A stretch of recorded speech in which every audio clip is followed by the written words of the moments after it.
Hi, and welcome back to the channel. We are continuing the legend of Korra. This is book 4, chapter 10, titled Operation Beifong. It has been a little while since we've seen any new Korra. We're just coming off of another little break, which we had to do. So I think we're pretty much just gonna jump into it and benefit from the recap. Not that we need a whole recap episode this time around. Like last time I said that, and we got that recap episode. We don't need that. Just the usual recap, and then we're back into things and getting ready to wrap up book 4 and the series overall. It's been a long time coming, but I'm quite excited about like how this whole thing is going to end. Do you have anything you want to say before we start? I'm not flashing my tattoo. People have been accusing me of just like showing it off. It has nothing to do with that, but simply because this is the most comfortable way for me to sit, and it just happens to be flashing my tattoo. But it has nothing to do with it, and everything to do with me being in a little bit of pain and uncomfortableness all the time. Yeah. But it is a very beautiful tattoo, though, so it's worth flashing, even though that's not what you're doing. I know, but let's do it. And you can, of course, always check out our full-length reactions where you can sync up the footage with your own copy of the episode. We also have early reactions for some of the shows that we're doing, including The Legend of Korra, where we might be done with the series over on Patreon now, actually, and getting into a new one. But yeah, it's all over on Patreon, and the link is down in the description below. And here we go. Because I vow to repair the rift that has grown betwixt us and make us whole again. You, zip it now. Had enough of your babble on the ride in. Yes, ma'am. Aw. Yes, ma'am. We'll have to go in for a closer look. Don't bother. All the prisoners have been moved. Hey, Chief. Hey, Chief. Oh, man. I can't. This can't be happening. What's up with him? He's an actor. So, No further explanation needed. How do you know that? Bolin used to work for Kuvira. How did you end up dating the kind of dipstick who works for Kuvira? Used to. Dipstick. Please tell me this attitude isn't hereditary. Grandma, this is Juicy. You don't choose your bison, he chooses you. And once he chooses you, you can't change. Believe me, I checked. Aww. A little messy, but cute. I need spirit vine weapons, and I need them now. No. Maybe while the weapon geniuses and the spirit bridge are getting ready for battle, we should be evacuating the ordinary citizens so that if Kuvira attacks, they won't be hurt. That's actually a good idea. yeah. And you just went no when he started talking. That's the decent thing to do. And if Korra buys this man of the people thing, I still might get to date her. You always have to ruin it. Yeah. Come on! Why do you think guys do anything great? To pick up girls. No. No. You completely ruined it.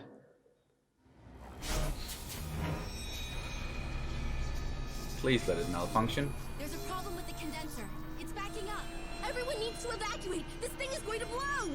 Everyone get out! Oh, shit. This channeling ring was cracked. That's what caused the reaction to overload. Now we're taking this whole thing apart tonight and checking everything. This has to be ready by tomorrow. Those people are under a lot of pressure. I thought you guys didn't get along. Sue and I finally worked out our old grievances. Good. Glad we can put all that behind us. Right. There's still some issues there. Why would you need soldiers guarding an empty cavern? They must have them in some kind of suspended prison. Someone's coming! Hide! Oh, damn. The biatch herself. I just wanted to check in to make sure everything was on track. It looks wonderful. We've had a few minor malfunctions. on track. It's literally on tracks. But you're doing everything you can to fix those, correct? Of course, Your Eminence. She's lying. Tell the troops and factory workers to attend tomorrow's demonstration. Julie's sabotaging on purpose? We should be thinking of a way to take out Nice. Kuvira while we have the chance. Kuvira wants every single one of her people to see the weapon test tomorrow. That's our best chance to sneak in and free Su without being spotted. Good thinking, Bolin. Thanks. Kind of have a headache now. Can I talk to you? And you're gone. Just like all the other spirits. They're abandoning the city. That's not good. I did learn how to lava bend. Really? Maybe you do have some talent. I can't believe you think I'm talented. That means so much to me coming from my hero. So here's something I've always been curious about. Who's Lynn's dad? He was a guy named Kanto. Nice man, but it didn't really work out between us. Okay. I forgave you for all your garbage a long time ago. Forgave me for what? And not knowing my dad is nonsense to you? It was pretty important to Bolin. me. And until now, you would never even discuss it. Once we save Su, you and I are finished. If that's your decision and it makes you happy, then fine. Aw. Whoa. The guards are on the other side of that door. We'll have to be quiet.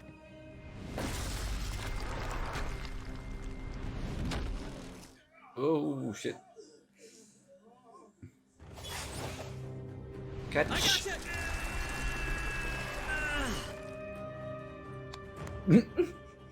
All right.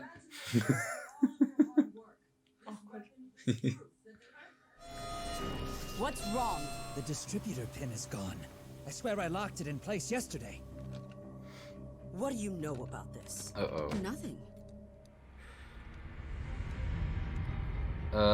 Damn it. Chain her up in the target town. She can see how the weapon works. What? Close and personal. Jesus fuck, Kuvira. She really has gone full on villain now, huh? Sorry, but I have to do this.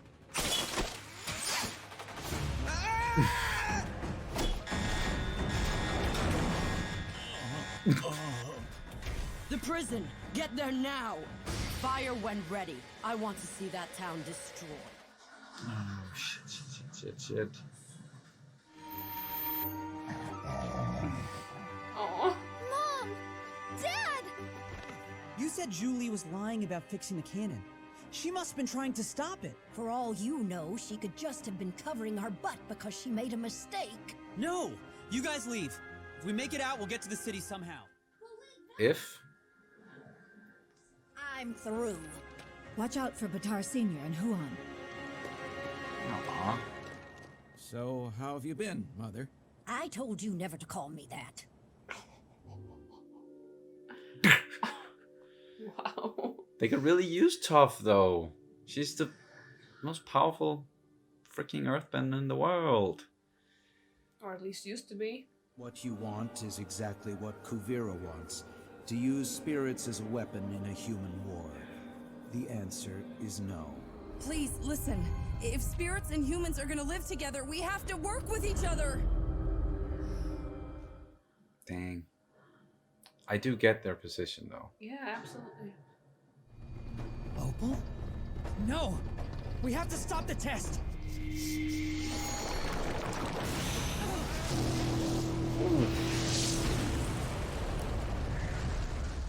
That's one powerful blast. Yep.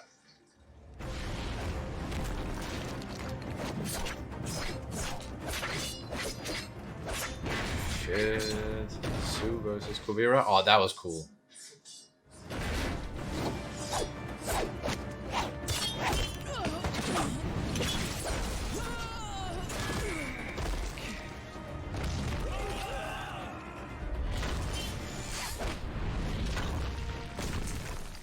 They could use some help. Come on, Toph.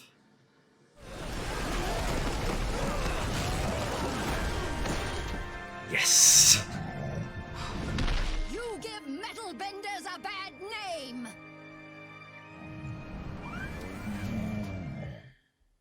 Thanks for coming to save us, Mom.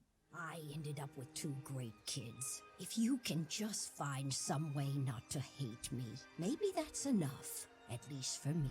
You know, I never had any family except for my brother until a few years ago. Enough! Enjoy the ride back to the city with the gum flapper here. My fighting days are over. At some point, you gotta leave it to the kids. I think Bolin has worked his way out of the polar bear doghouse. Yes! We should get going. Kuvira is going to attack in 2 weeks. 2 freaking weeks. Whoop. All right. That was Chapter 10, Operation Beifong. Very Beifong-centric episode overall, with some very good moments, a lot of cool fighting, and Kuvira just really being a straight-up villain at this point, willing to just kill Shu Li, like just to teach her a lesson there with the big fuck-off super weapon.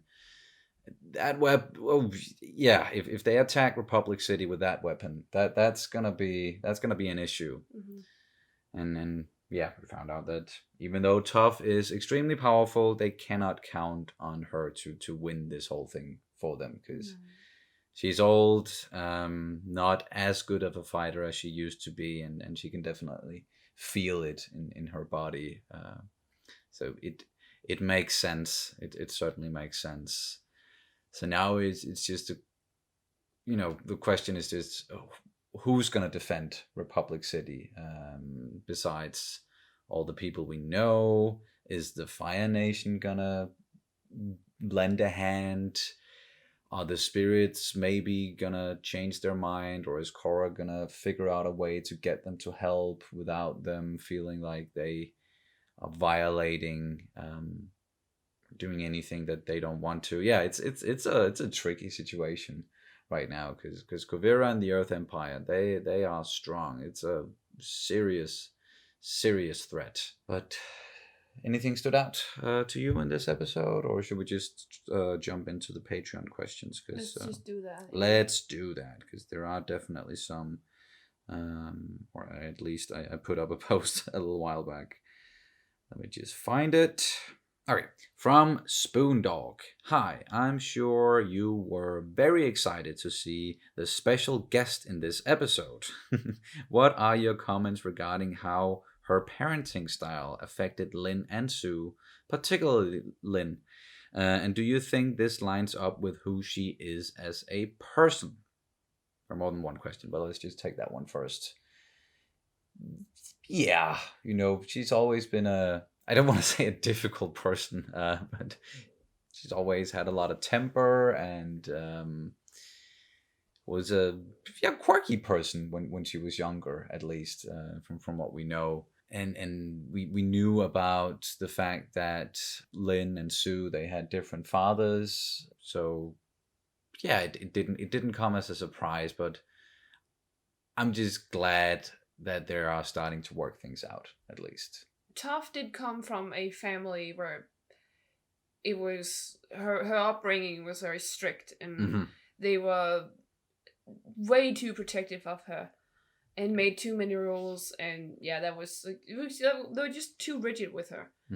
And I think most people, when they become parents, they want to try and do better than their own parents by doing either the exact opposite, or at least just like bettering what the parents did. Because if we think about it, most of our traumas and the way that we are shaped as people in definitely bad ways, it stems from our parents. Like parents instill some really heavy stuff in us. Yeah, but both good and bad. Yeah, but but in this case, it might not have been for the better of the kids. Sometimes I think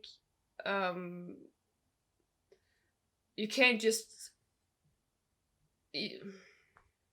But the way I see it is that you can't just decide that you are going to do this as a parent and not take into account who the kids are, like their personalities and what they grow from, what they benefit from, because people are different and kids are different and they have different needs and different ways to grow. And if you just decide that you're only going to be that one way, and it doesn't fit with your child with your, if it doesn't fit with the kids, you might actually end up really doing something bad for your kid. And I don't think that Lin and Su Yin, maybe that wasn't the right like parenting style for them. Yeah, it's difficult, because you mentioned Toph's upbringing being very strict, and she might have overcorrected in that regard, and she gave Lin and Sue too much freedom in certain ways. And then there's also the aspect of children also wanting to live up to something maybe that their parents did. And if you have a very famous parent, just like Toph is extremely famous, well-known, powerful earthbender, and she was the chief of police, it's like either you try to live up to that or you try to break away from it completely. And we saw two very different reactions there from Lin and Sue. So it makes a lot of sense, their relationship and their upbringing, just from what we know about them. And then, as I said, it's just good to see that they're trying to mend the fences now, at least, going forward. Yeah, and we also saw this a little bit with Aang, I think, because we knew the gang from Atla. We knew them as kids, and we kind of put a lot of them on a pedestal, and thought they were like almost perfect human beings. Yeah, especially Aang. Especially Aang, yeah. So these kids were like, yeah, almost, they had their flaws, but they were kind of perfect in their own way. So it especially Aang, it came to such a surprise for us. It was such a surprise for us that he was not necessarily the best father. And I think it's the same way with Toph. Like a lot of people really like Toph, and also kind of like favoritize her.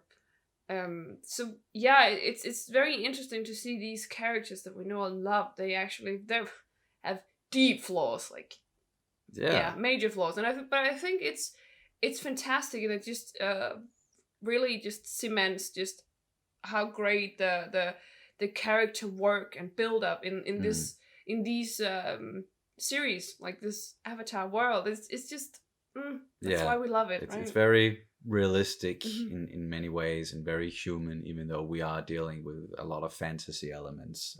And yeah, definitely love that. Spoondog follows up with, a lot of people speculate that Lin did not want to have kids, and that is why she and Tenzin broke up. Do you think Toph's parenting could have played a role in that? Perhaps. Yeah. Perhaps. There might be something to that. Not having the best experience, or growing up with your parents, and then feeling like I'm not even suitable to be a parent after what I went through as a kid.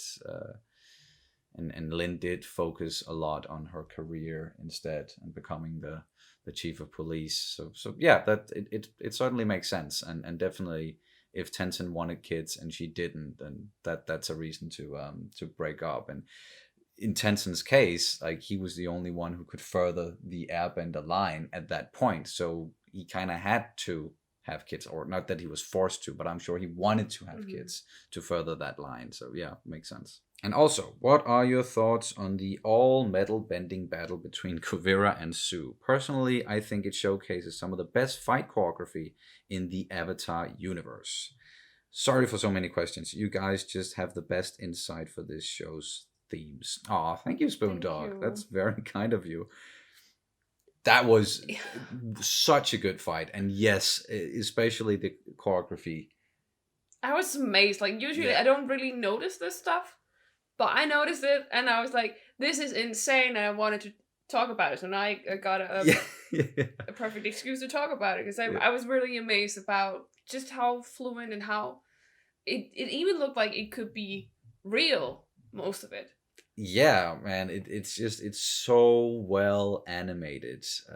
It beats what we see in many big blockbuster movies when it comes to fighting, how it looks, how it feels, and we just buy into it. Like, it just seems right, and so many little details while they're fighting, like Su using the metal to armor up during the fight.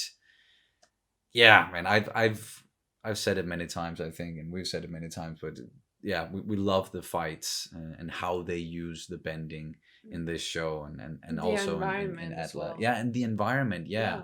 it's just very realistic fighting, if you could call it that, when you take into account their abilities. I think because a good fighter, in at least in a survival situation, it would be like you. We also learned that in AdLab with Sokka, when he was taught by the swordmaster Mhm. that he was supposed to use his environment and like bend it to his will and kind of Use your environment. exactly. And I just think that was so great and so a good fighter really does that. And well, they both did, and it was an amazing fight to see these two, I don't know, legends almost. Yeah, master Icons. Earth / metal benders. Just go at it. Definitely. Be mindful of your surroundings and your environment, just like Ra's al Ghul taught Batman in Batman Begins. Yeah, sorry, that just came to me.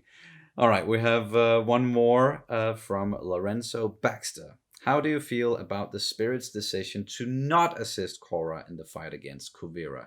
Yeah, I guess that's a good last thing to get into about this episode, because it was a big deal. And we said it while watching. We understand why they don't want to.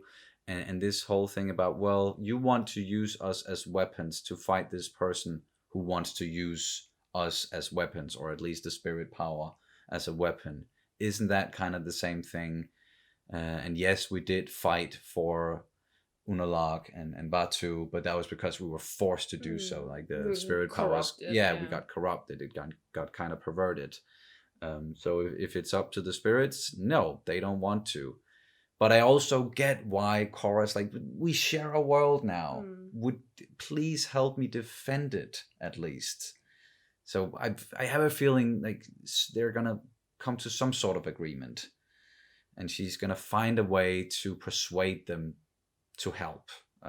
She's gotta. I think so, at least. I don't know about you. Yeah, I think so too. I don't know if it's gonna be like a persuasion. No. Maybe it's just gonna be the spirits seeing how, at least that's what I imagine, is that they are gonna start the fight about Republic City, and they see how the Korra and that side of Republic City, how they are defending the city and trying their best and trying not to use misuse the spirits with the spirit vines and everything. And then maybe they see that they are maybe almost losing or something like that. And then they jump in the last second and help defend, because they see that it's the right thing to do, because they know that if Kuvira wins this, they're probably done for, or at least it's gonna create an instability, or like an imbalance, between the worlds, and it's gonna cost for them in the long run. So maybe that's what's gonna happen. Yeah, but also it's not that they don't defend themselves and they don't fight, because we saw that in the previous episode, the way they reacted because of the vines and what happened in the swamp, and they attacked people and took them hostages. So it's not that they are completely passive. But that was mainly the spirit vines, right? So it's not necessarily like the spirits. I still consider it like part of the same whole, like the spirit world and the spirits and spirit vines, like interconnected in a way, perhaps. But we are counting on them to come to the rescue in like the nick of time, almost towards the end. So let's see if that's gonna come to fruition, or if someone or something else is going to help them in the fight against Kuvira. Only 3 more episodes or 3 more chapters to go, nearing the end. Can't freaking believe it. Do you have anything else to add to this one? Yeah. A teeny tiny thing, as usual. I just noticed, because they were about 4 people going for the Beifong, Operation Beifong, and I just noticed that all of them had distinct green eyes. Like they have their own color of green. Mm. And I just thought it was just brilliant. Like they could have just Have given them the same. Yeah, basically, or Yeah. maybe like 2 different, but they all had a slight variation in the color, and I just thought it was like, again, amazing, and this attention to detail is just love it. Great details all the way through. And I also want to say it was good to see that Bolin, he kind of redeemed himself in the eyes of the Beifong family a little bit, even though he just kept on being very awkward, especially when interacting with Toph. That was fun to see. But that's gonna do it for this reaction and review of The Legend of Korra, Book 4, Chapter 10, Operation Beifong. Thank you guys so much for watching as always, and we'll see you very soon. Bye. Bye.